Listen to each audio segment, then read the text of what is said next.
Hey, it's Liz DiAlto, and this is the Untamed the Wild Soul Woman podcast. From body image, sex, spirituality, money and relationships, to motherhood, creativity, business, communication, and desire, Untamed the Wild Soul Woman is the place to come for real stories and powerful advice to help you reclaim and redefine womanhood in the 21st century.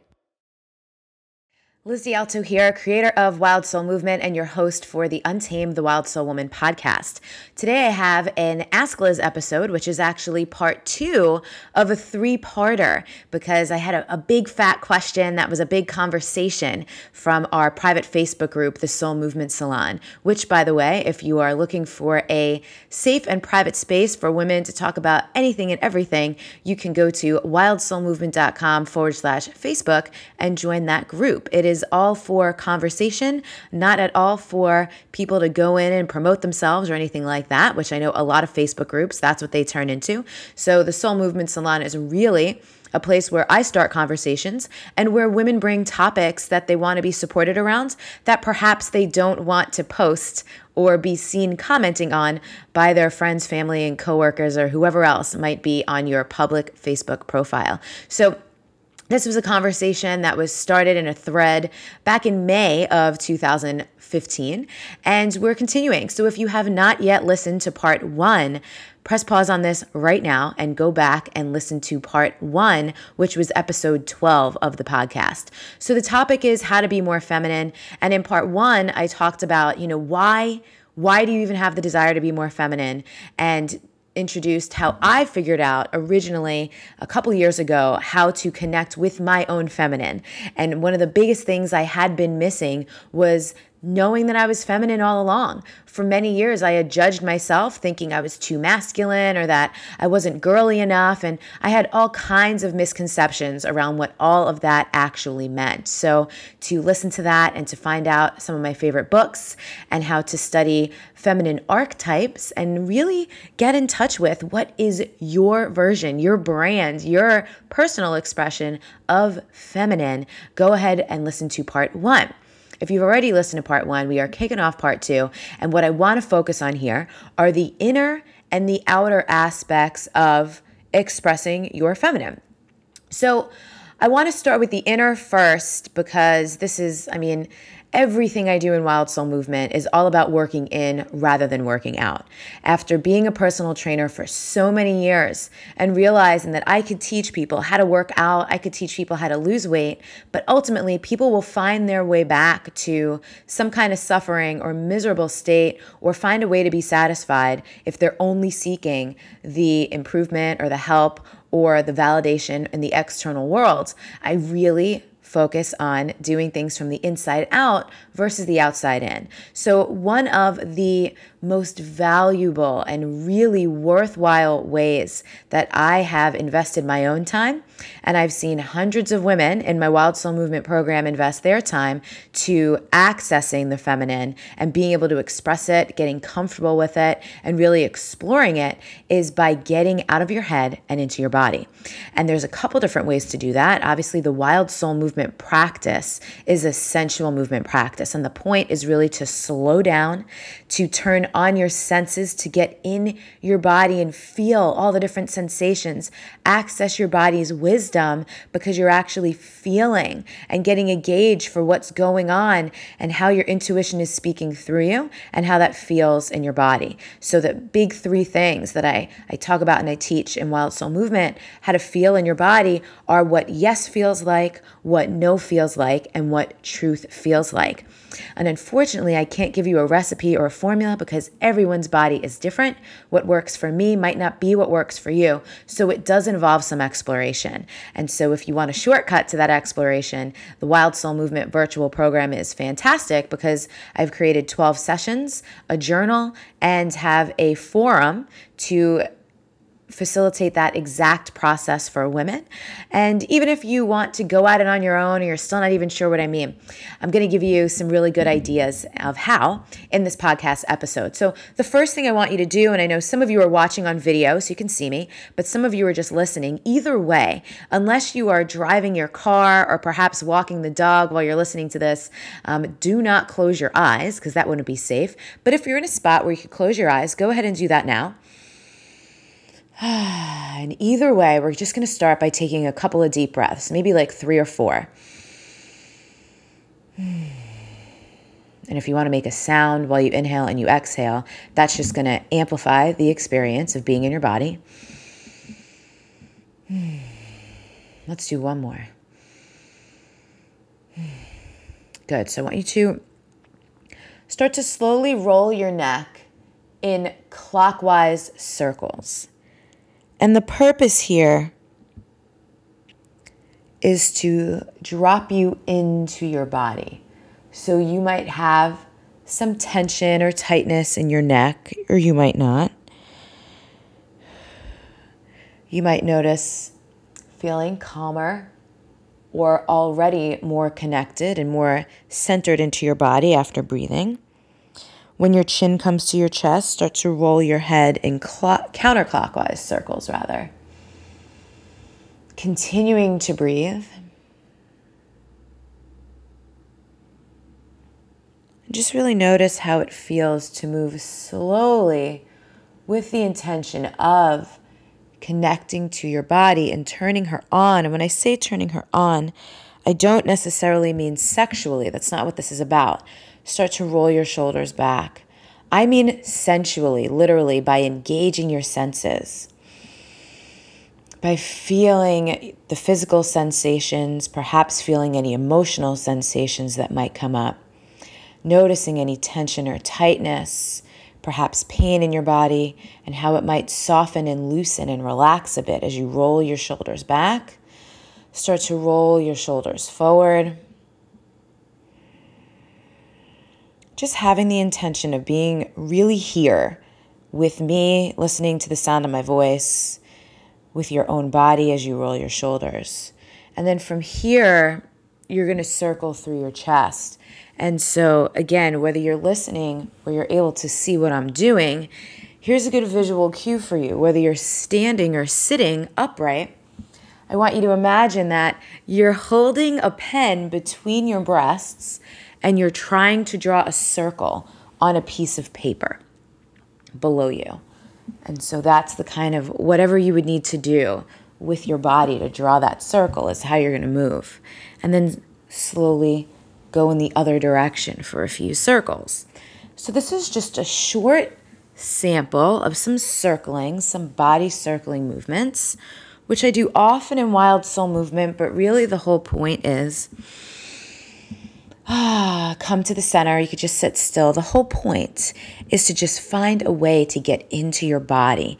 And for me, some of the easiest ways to do that are through breath, through using mantras, which are short, powerful statements that redirect the momentum of your thoughts, and to use feminine movement, which is a bit more sensual, which can be slower. It doesn't have to be slower though. You know, for a lot of women, a dance class or something like that, or pole dancing, Zumba, anything just with a great beat where you could go and just like shake it uninhibited is a great way to really access your feminine. And you've heard me use the word access more than once now.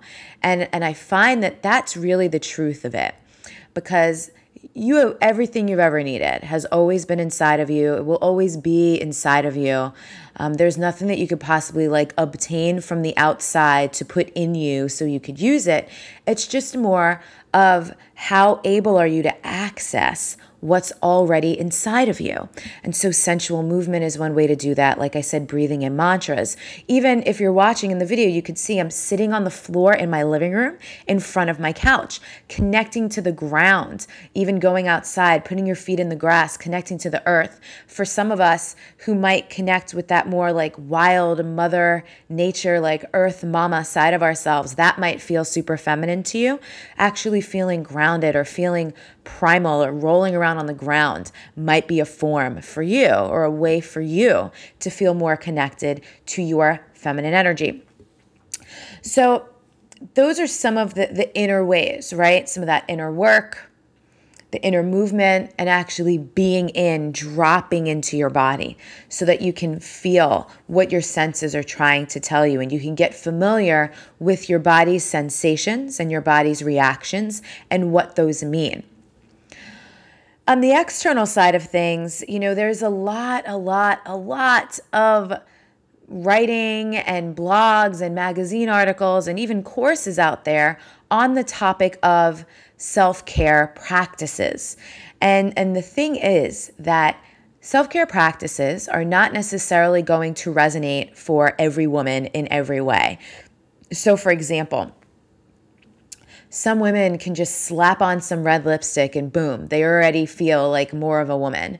For some women, that's just going to feel like total bullshit. It's like, you can't tell me putting on some lipstick is going to make me feel girlier. Same goes for things like wearing fancy, expensive, or pretty lingerie, or for some people, even just like indulging in some chocolate, taking a bath, or just having a really great glass of wine. Again, for some people, sure, that might make them feel more connected, and some people it won't. So the most important thing in terms of externals, if you are seeking something to make you feel more feminine or to make you feel more connected to yourself, is that it has to be true to you. And so for some women, that might look like, painting your nails a different color every week, or it might be shopping based on not necessarily what's trendy or how things look, but on what feels like so amazing on your body, or what just looks so good on you, so you can get the outside to match what you feel like on the inside. And you won't always feel incredible on the inside. If you haven't yet listened to the podcast interview I did with Jen Blackstock, go and find that, because in that interview, she talks about the dark goddess Kali.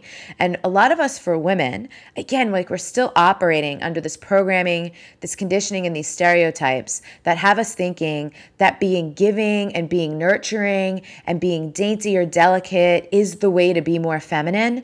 And for some of us, that is just not our nature. We can try and try and try and try, and we're just never going to be that kind of woman. For some women, grace is like your natural state. It's just how you move through life. And that's amazing. And you might feel like, man, I'm not tough enough. I don't speak up for myself, or I want to be a badass and I'm not. And so we all have these aspects inside of us. And it's just a matter of how willing are we to look at them and discover perhaps why we might have suppressed some of them, why some of them are more easy for us, and if we've even agreed to be certain ways because it's other people who have wanted us to be, or who have modeled that for us, or who have told us it should be a certain way, shape, or form. And I talked about that a bit when I talked about the feminine archetypes in part 1 of this series. So this is all about getting in and accessing what feels true for you. What is your unique brand or style of femininity, and how do you express that? And then once you know that, then to find the external things that help you better express that. So a few years ago, as I started to realize that I really vibe with that wild woman archetype, is when I started embracing things like my curly hair, when I stopped wearing bras as much because I was much less worried about what other people might think is appropriate or inappropriate. And so those are the types of things that make me feel more like me. Just the other day, I was having a conversation with a friend about wardrobe and how she had noticed at one point that whenever she would wear light colors and certain types of jewelry, she would get tons of compliments. And so she decided to make that her signature style. And for me, once I launched Wild Soul Movement, I kind of decided anything that falls under the realm of wild is going to be how I roll, whether it's big curly hair, or perhaps bright lipstick, or bright clothes, or harem pants, or animal print, or neon, whatever it is. If it feels wild, it's me.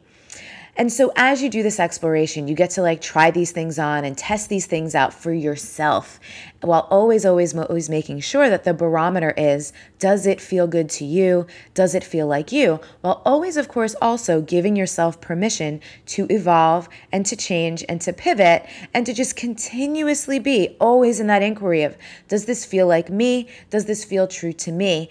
And gradually over time, letting go more and more and more of all of those voices that have ever told you that it needs to be a certain way, or it has to look like this, or even letting go, perhaps maybe forgiving some people around, who might have told you that you weren't good enough or given you the impression. So many of us are walking around with beliefs that, we were wrong, or we weren't good enough, or something like that, or perhaps that we're too much. based on events or circumstances that have led us believe that in our lives. So I have 2 videos that I want to share with you, and we'll put them up on the resources page. So the link for the resources page for this episode, for the show notes, will be wildsoulmovement.com/episode-14. And the 2 videos I want to direct you to are, the first is a breast massage video. So aside from sensual movement, and whether that's something slow like Wild Soul Movement or like a dance class, just something a bit more free and uninhibited, anything that allows you to let your body guide you through some kind of movement that doesn't have a ton of like rigorous steps and instructions. That's the kind of movement that's going to help set your unique expression of femininity free in your body and help you tap into that and give you access to things that you never even knew were inside of you. I get that feedback from women all the freaking time of how they can finally feel, of how they finally like know who they are, or at least have a much better version and are much more clear on who they are, and now they're moving forward with that. So the first video is a breast massage video. It's wildsoulmovement.com/breast-massage, or you could just get the link in the show notes. And that's a beautiful practice for like self-care that really has not only a physical impact, but emotional, energetic, and perhaps even mental as well, to give yourself that love and care and attention in a very extremely feminine part of your body, on your breasts, regardless of what your relationship to your breasts has ever been. In that video, I explain a bit of my history and my relationship to my breasts. I started growing boobs in the 3rd grade, and I received, many derogatory comments about them over the course of the years, and I hated them for a while. But once I started to embrace them, I really started to feel like a fuller version of a woman, because instead of denying or hating on a really integral part of my body, I was loving on it and giving them some really intentional care and attention. The second thing is a forgiveness practice called Ho'oponopono. Don't worry about trying to spell that or trying to figure that out. You can just go to wildsoulmovement.com/forgiveness, and there's another YouTube video for you there. That is an extremely powerful practice. I do this in circles with friends. Mike and I do this practice together sometimes. I facilitate this in my intensives with groups of women, and I also, as well, just through this video, share it with people so they could do it on their own. And it is one of the most powerful practices ever, because again, so many of us, one of the reasons we don't feel like we can access our true selves, or we could just be who we are, or really connect with our true femininity, is because we have a lot of shame, or perhaps guilt and confusion around what those things actually mean. So sometimes clearing that out through a forgiveness practice is a great way. And by no means, in my version of forgiveness, are we ever letting people off the hook for anything crappy they've done. Forgiveness is really for the forgiver. It's an opportunity to take your power back from memories, situations, or people where you've handed it off. And for a lot of women, it's just what we do. It's what we have done traditionally because no one taught us otherwise. So that's really the purpose of this episode. So I'm going to wrap it up there, and then next week we will have episode 16, where it will be the 3rd installment in this How to Be More Feminine series. And in that one, I'll be talking more about how to integrate your feminine energy and your masculine energy, because there's a lot of talk about that, and it could be a really confusing topic. But once you get it, and once you see how they support each other, it makes it so much easier as well to continue this exploration and to continue to deepen your embodiment and your expression of your femininity. So as always, if you have a question, whether it's a follow-up question to this podcast or just another question that you'd love for me to answer in a future Ask Liz episode, go ahead and email us at hello@wildsoulmovement.com. If after listening to this, you're curious about the virtual Wild Soul Movement program and you're looking for really a guided practice for how to connect with your feminine so you don't have to figure it all out on your own, and you could also be plugged in to a very supportive community of women who are also all doing the same type of work, you can go to wildsoulmovement.com/how-it-works. We'll also put a link to that in the show notes. But either way, if you're watching, I'll see you later. And if you are listening, thank you so much. And I will talk to you soon. Bye. So I would love to track back for a moment to what you said about emasculating your husband, because I think this is something And I'm so glad to be speaking with a woman who's married with kids and has done that and is still in that relationship. Like, you've come out of it. Because I think as powerful women, so for the powerful single women watching, you know you are, and you know that your fear is that no man can handle you.